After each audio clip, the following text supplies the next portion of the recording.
त्याचबरोबर collecting of food samples random basis होती, त्याचं चेकिंग ते स्टँडर्डप्रमाणे आहे का नॉन स्टँडर्डप्रमाणे हे चेक करायचं आहे. इनिशिएटिंग लायसन्सच्या आणि रेग्युलेशनच्या प्रोसिडिंग जर जिथं आवश्यक आहे त्याप्रमाणे कारवाई करणं अपेक्षित आहे.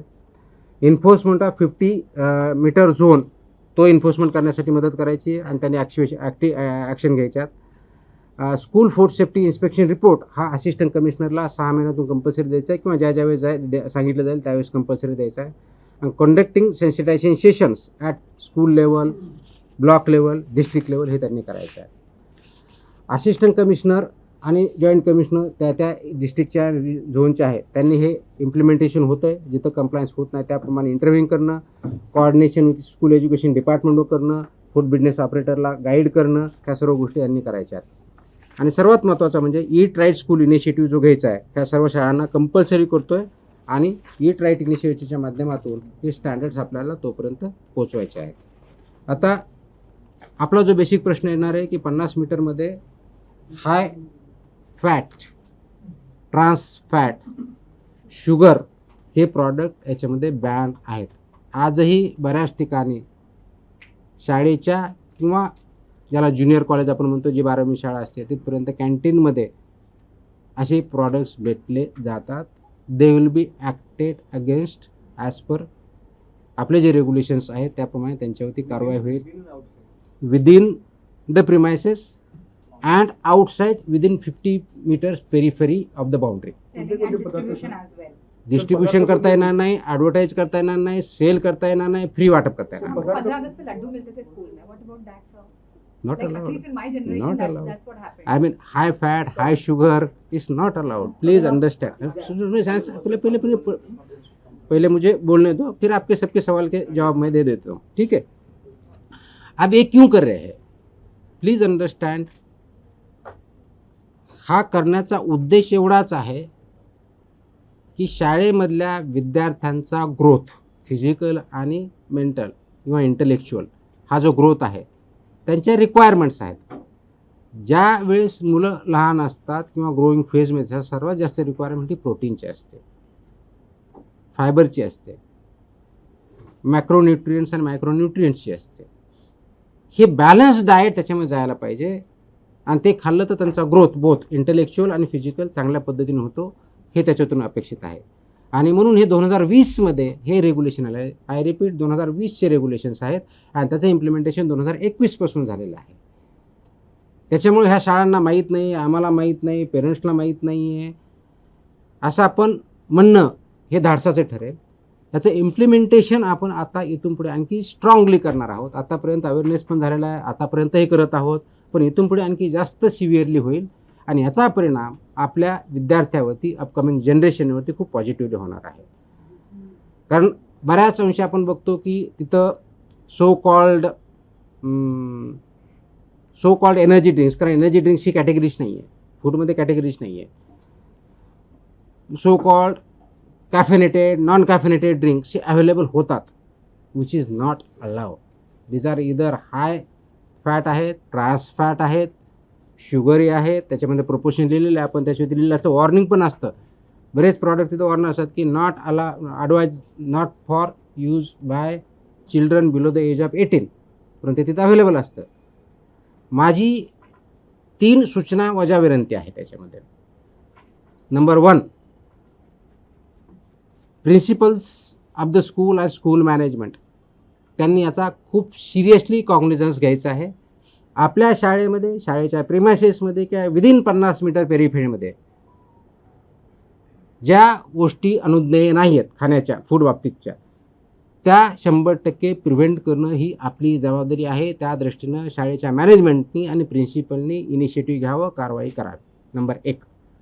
नंबर 2, पेरेंट्सना माझी सूचना आणि विनंती आहे की आपल्या पाल्यांना, आपल्या मुलांना अशा प्रकारचे पदार्थ खाण्यापासून प्रिव्हेंट करा जेणेकरून त्यांच्या हेल्थवरती पॉझिटिव्ह इम्पॅक्ट होईल.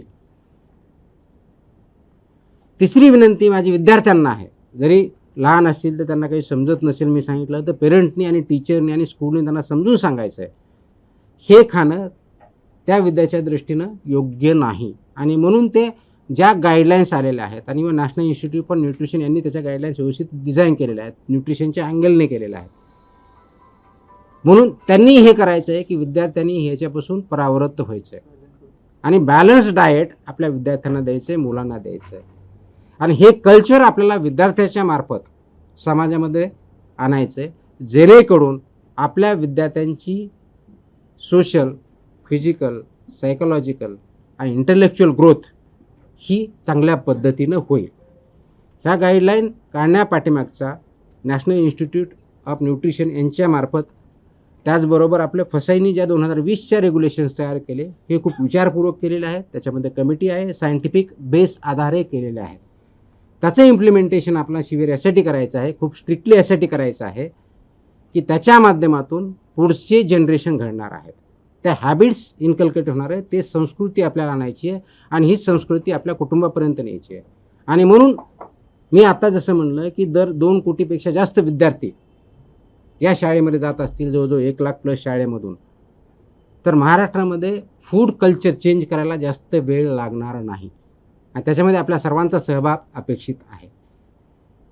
हा अवेअरनेस क्रिएट करणं आणि ह्या गाईडलाईन्स रेग्युलेशन इम्प्लिमेंट करणं ही आपल्या सर्वांची सामूहिक जबाबदारी आहे. विशेष करून school education department, school management, parents आणि FDA या सर्वांनी मिळून जर ठरवलं तर जास्त वेळ लागणार नाही. FDA मार्फत आम्ही डेफिनेटली चालू केलेलं आहे.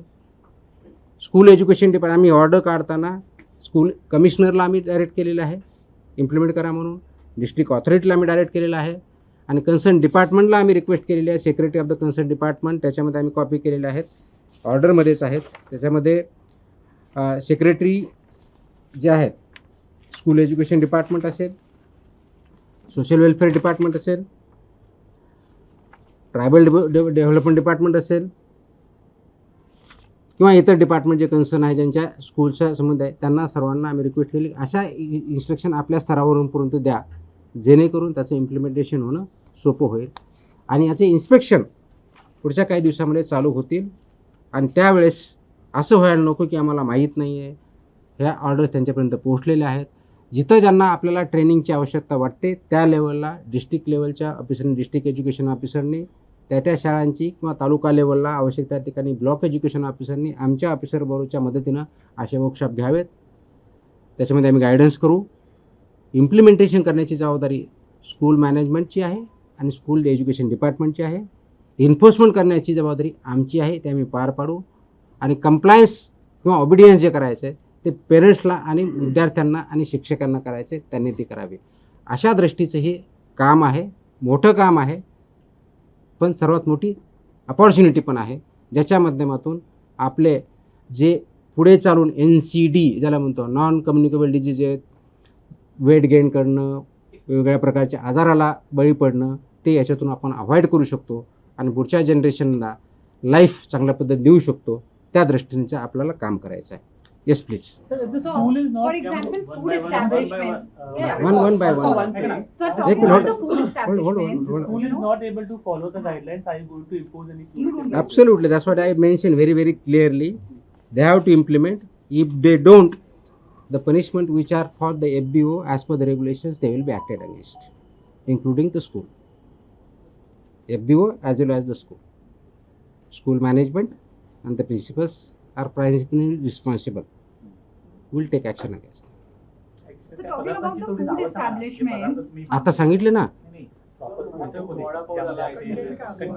will increase. त्याची लिस्ट आता एवढी मोठी लिस्ट आहे. What I want to know about the compliance part, sir. Food Deep- establishments, when they are in deep fried. violation, deep fried items, sugary items, trans fat items, म्हणजे उदाहरण सांगितलं ते काय सांगता येईल, वडापाव सांगता येईल आपल्याला, चिप्स सांगता your burgers येतील, and chips and all. तुमचे हाय शुगरमध्ये तुमचं So, burgers will be a part. Junk food येतील, त्याच्यानंतर तुमचे सो कॉल ड्रिंक्स जे आहेत ते येतील, कॅफिनेटेड ड्रिंक्स आहेत ते येतील. So all these are part of that. ज्यांना कुठं लिस्ट पाहिजे ते आपल्या वेबसाईटवरून भेटू शकते. आपण गुगल जरी केलं तर ह्याच्यामध्ये सगळी लिस्ट भेटते. So, but when you talk about other food establishments, when they are in violation of any of the norms, you can suspend their license, right? Because that's their primary business. Schools, the meal providing part is not the primary business. So, if a school is in violation, will it impact their just the canteen part, which is mostly an outsider? I think Or- I mentioned in Marathi. Maybe I need to explain in Yeah, must have Hindi. missed it. Yeah. So there are 2-3 parts. One, I have listed out who are all responsible for implementation and compliance of this. One of the part I mentioned is boards also, and the two we have instructed as per the guidelines to the boards also, issue the instruction, you have to follow these regulations to the school because they are affiliated with the boards. If they don't follow, they can de-affiliate the school also from the board side. Understood, sir. From Important. FDA side, because the school has to ensure that FBO who is providing this service has to be registered with the FSI. And this School's overall license can Yes. be hampered. so without license or without registration, FBO they cannot engage. And if school itself is providing the food, then they have to register as FBO with us, Right. right? Right. And they have to follow the regulations while providing the food. That is second. Third is school education department has to ensure that school management implementing it. So whatever the laws application as per the school department, they will implement that also if they don't follow this one. So from all the angles, boards will take action, school department will take action, and FDA also will also take action. Sir छोटा सा हिंदी बता दीजिए हिंदी में नहीं। बता हाँ, दीजिए हिंदी का रह गया सर. लास्ट में क्वेश्चन आंसर होने दो, फिर बाद में बताता हूँ. सर शाळेचा मुद्दा आहे खरं पहिले तर मराठीत बोलायचं. काही म्हणजे मराठी शाळेत असेल किंवा इंग्रजी शाळेत असेल ज्या प्रायव्हेटच्या खालच्या शाळा असेल सण असेल किंवा वाढदिवस असेल किंवा शाळेचा वर्धापन दिन असेल त्या दिवशी शाळेकडूनच काही गोष्टी दिल्या जातात. समोसा असेल, So wafers that's what I'm असेल, saying. It's not allowed. आणि वाढदिवसाला It विद्यार्थी is chocolate not देऊन allowed. वाटतात. तर तेही नाही. आन्सर त्याच्या योग्यच अलाउड नाही आहे, नाही द्यायचं. Sir, after suspending the license, within how many days the restaurant, yeah, this is school authority, after how many days they can open it? After suspending the license, Unless it is revoked, they cannot operate. how many days it takes? It depends on their compliance. Like in the It depends on their the compliance. example of Parsi Dairy. It Ah, was no, you are going to somewhere else. First, let us focus on this. I know where it is coming from. Let us focus on this. Let us not divert the topic. Mr. Mulay, how many days you are given to the schools to follow these guidelines? Like right from your We are given days since 2021. now also like fraudulent food has been given. Like So that's what I said. We will strictly implement henceforward. Already we have told the education department. We have already trained. We have already taken participated in training and workshop of the teachers and the schools. Wherever required, we will do that also. For the first time, we have done this way. No, sir, adding to Hold Agadi's on. point, when I am will it answering. start? I am saying. Let me reply. When Don't will be it impatient. start? Let me reply. So it is an ongoing process right from the 21. This regulation came into existence, implementation 21. What we are doing this now, we are issuing this separate order right now, compliance order, which are not issued, which is not necessarily that way because those are in existence and implemented. We are telling everybody, every stakeholder, implement it, will enforce it strictly and will take action. So if you want to say, is it being implemented from today? Yes. If you ask me when was it started in 21. So the timeline is already gone. So we are trying to ensure it is there. And the purpose is, the larger objective is healthier student. That is the whole issue. Sir, this, Sir, sir, आपने sir, कहा sir, कि sir, urban principles मध्ये इसमें- जे आहे, urban मध्ये whatever you are saying might be implemented, okay? But तुमचं department जे डिपार्टमेंट आहे जे फूड प्रोव्हाइड करतोय शाळांमध्ये We don't provide food. No, Hmm. दुसरं डिपार्टमेंट बोलतोय ते प्रोव्हाइड करतं म्हणजे अशा पण शाळा आहेत ज्या शाळांमध्ये ज्या तुम्ही आता डायटरीच्या गोष्टी दिल्या व्हेजिटेबल हे सगळं आलं पाहिजे अशा पण शाळा आहेत जिथे फक्त डाळ आणि पाणी मिळतं फ्रॉम द डिपार्टमेंट तर त्याच्यासोबत food department I think it's very generalized statement. त्याचा मेनू पण ठरलेला आहे. मिड डे स्कूलमध्ये काय द्यायचं, दिवसाचा मेनू सुद्धा ठरलेला आहे आणि त्याच्यामध्ये ह्या guideline by and large follow केल्या जातात. ऑफकोर्स त्याच्यामध्ये काही इश्यू असू शकते, ते ज्यावेळेस आपण इम्प्लिमेंट करायला जाऊ त्याच वेळेस कळेल ना. So rather than looking at it की तिथं नाहीच असं नाही आहे, कारण याच्यामध्ये ज्यावेळेस मिड डे मील स्कूलमध्ये दिलं जातं, पोषण आहारमध्ये दिलं तर अंगणवाडीत दिलं तर ह्या गाईडलाईन त्याच्यामध्ये आहेत. अशा काही वेगळ्या गाईडलाईन नाहीत त्या. That is a protein, right. खिचडीमध्ये त्या गोष्टी असतात. So it is taken care of. जिथं होत नसेल त्यांना इम्प्रूव्ह करावं लागेल. जिथं होत नसेल ते have to improve and have to abide by. So it is not as if की फक्त अर्बन रुरल असं काही नाही आहे. It is for every school. That's what I say. It has for every school irrespective of rural, urban, board, aided, unaided, government, non government. Every school is covered in that. Education department के साथ FDA एक साथ आके ये कार्रवाई करेगी, क्योंकि आपने जिस तरीके से जिक्र किया कि principals, parents all are involve in this process, so क्या एक कमेटी फॉर्म होगी, किस तरीके से एक्शन लिया जाएगा? क्योंकि कमिटी तो ऑलरेडी स्कूल पे लेवल पे है ही है. The issue is about implementation.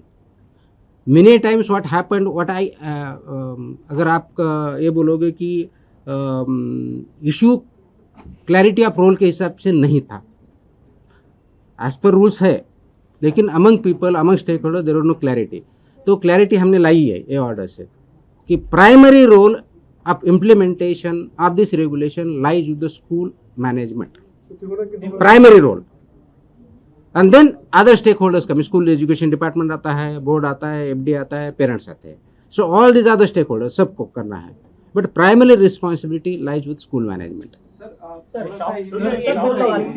साथ दो सवाल जुड़े होंगे. एक, अगर आप आसान तरीके से एक मिनट होल्ड ऑन. अगर आप आसान तरीके से कंज्यूमर्स को समझा दें कि HFSS प्रोडक्ट्स कौन कौन से हैं एग्जांपल्स के साथ, और दूसरा, बॉम्बे हाई कोर्ट ने आज FDA को ये कहा है कि हम भारत में रहते हैं, भारत में रियलिस्टिक तरीकों से चीजें की जाएं. ओके, क्या ये पॉसिबल है जो आप अभी नॉर्म्स? ये भारत का ही लॉ है, भारत में इम्प्लीमेंट कर रहे हैं. So there is nothing to link both this two things.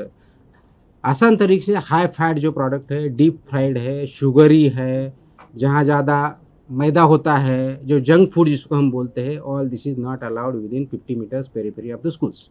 This as simple as this. It's as simple as this. थोड़ा सा हिंदी में ना याचिका भी दायर की गई है सर, हाई कोर्ट में एक याचिका भी दायर एक की मिनट गई hold on, let him complete. As far as implementation part is concerned, it could be easier in urban Maharashtra due to awareness, or there are your teams. But there are tens of thousands of schools in rural Maharashtra where such kind of things are happening. How do you plan to spread awareness and implement these things in those? I don't think that's really a challenge. I really don't think that's a really challenge, because midday meal school has been for years together. PM Poshan Ahar is also for years together, and by and large those guidelines are followed in that. So it is not. Rather, you would rather it goes other way around. Trans fatty food is much more available in urban settings than in rural settings. It goes other way around. So it's not as if it is very difficult in urban rural. It has challenges both in urban के अलग है, rural के अलग है. So we cannot say that it is challenging in one, easier in other. Different kind of challenges would be there. But then, even if challenge is there is an opportunity for us, and we need to do that in the larger interest of the health of the children. That's why this law is passed. And the law is passed, regulations are made by due process, consultation and scientific evidence. So it's not something कि आज हुआ है. There has been a process for it, and the government came to conclusion, and that's why these regulations were made, and that's why we need to implement it. You were saying something. Sir, मेरा सवाल ये था कि हाई court में एक petition दायर की गई है. पहले ये खत्म कर दो, उसके बाद आपके क्वेश्चन आएंगे कि लेटेस्ट. 50 मीटर अंतर जे एक मिनिट होल्ड ऑन. मराठीचा प्रश्न आपला संपलेला आहे. तर आपण हिंदीमध्ये एक छोटा येस, हिंदी मध्ये बोला ना मैंने. ओके. मराठीचा प्रश्न घेऊया ना. आणि आता हे तुझा प्रश्न साहेब. एक लास्ट. हाँ नाही, सर माझा एक प्रश्न आहे. नहीं, अभी उनको नाही, याचा प्रश्न होऊ दे. बोला. हाँ, मुंडे साहेब, या जी पत्रकार परिषद तुम्ही घेतली त्या व्यतिरिक्त प्रश्न आहे माझा. दोन प्रश्न. नाही ते हे हे झाल्यानंतर, झाल्यानंतर हे स्कूलचं झाल्यानंतर, याच्या व्यतिरिक्त जे आहे ते सर, स्कूलच्या संबंधी असे जातात. या संदर्भात 50 मीटर अंतरामधले जे तुम्ही सांगितलेलं आहे, त्यामधले शॉप ओनर्स जे आहेत ते कशावरून ऐकतील की त्या शाळांचं दे विल बी ऍक्टेड अगेन्स्ट. त्यांच्या विरुद्ध कारवाई होईल. कशावर ऐकतील म्हणजे काय? कारवाई कोण करणार? आमचे जर फूडचे असेल तर आम्ही करू.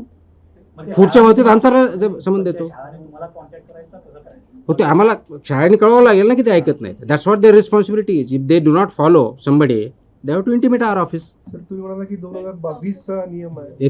20 चा नियम आहे, 21 पासून लागू चालू. मग इतक्या वर्षामध्ये 5 वर्षामध्ये का कारवाई झाली नाही? झाल्यात ना कारवाई. कोण सांगितलं नाही झाल्या. आम्ही स्ट्रिक्ट करतोय. तुम्ही माझे शब्दप्रयोग विषय ऐकले नाही. कारवाई चालूच आहे. आम्ही स्ट्रिक्ट जास्त करतो. Are you saying that guidelines were not followed from 2020? No, I never said that. I say that it's being implemented. We need to be much more compliant and much more stricter in enforcement. That's what I am saying. Sir, Hindi में बोल देंगे सब समझेंगे. पूरा point था. So आज FDA ने 27 तारीख को स्कूल चिल्ड्रन को जो रेगुलेशंस है स्कूल गोइंग चिल्ड्रन के फूड के बारे में, safe food end balance diet for the school children 2020 जो रेगुलेशन है ये इम्प्लीमेंट करने की एक कंप्लायंस ऑर्डर इशू की है, जारी की है। उसके तहत जो बैलेंस डाइट स्कूल में देना है उसके guidelines, roles and responsibility of the school, FDA, parents, school boards and school education department का डिफाइन किया गया है। इस ऑर्डर के तहत जो 2020 के रेगुलेशंस है उसका इम्प्लीमेंटेशन स्ट्रिक्टली होगा, जिसमें प्राइमरी रिस्पॉन्सिबिलिटी जो रहेगी स्कूल मैनेजमेंट की रहेगी, जो गाइडलाइन इम्प्लीमेंट करे within the premises and within 50 metres of the premises of the school. जहाँ की जो ट्रांस फैट का फैटी फूड FTSS जिसको बोलते हैं वो बैंड है, इट इज़ प्रोहिबिटेड, वो अलाउ नहीं होगा। उनका जो वेंडर होगा FBO वो लाइसेंस ही होना चाहिए, वहाँ पे बोर्ड होना चाहिए, वहाँ फूड सुपरवाइज़र होना चाहिए, एम्बेसडर जो है वो अपॉइंट करना चाहिए या नोडल ऑफिसर, जिसकी वजह से वो गाइड कर सके। इसमें सबसे अहम भूमिका स्कूल मैनेजमेंट की रहेगी, प्रिंसिपल की रहेगी, वो इम्प्लीमेंट करना उनका दायित्व है। अगर उसमें कोई बाधा आती है इम्प्लीमेंटेशन के बारे में, इन्फोर्समेंट के बारे में, उन्हें हमें FDA के ऑफिसर को, लोकल ऑफिसर को इंटीमेट करेंगे और उस हिसाब से वो इम्प्लीमेंट करेंगे। हर साल में कम से कम 2 बार स्कूल का FDA की तरफ से 2 बार इंस्पेक्शन हो मिनिमम, वहाँ का सैंपल भी लिया जाएगा और उसके हिसाब से कार्रवाई की जाएगी।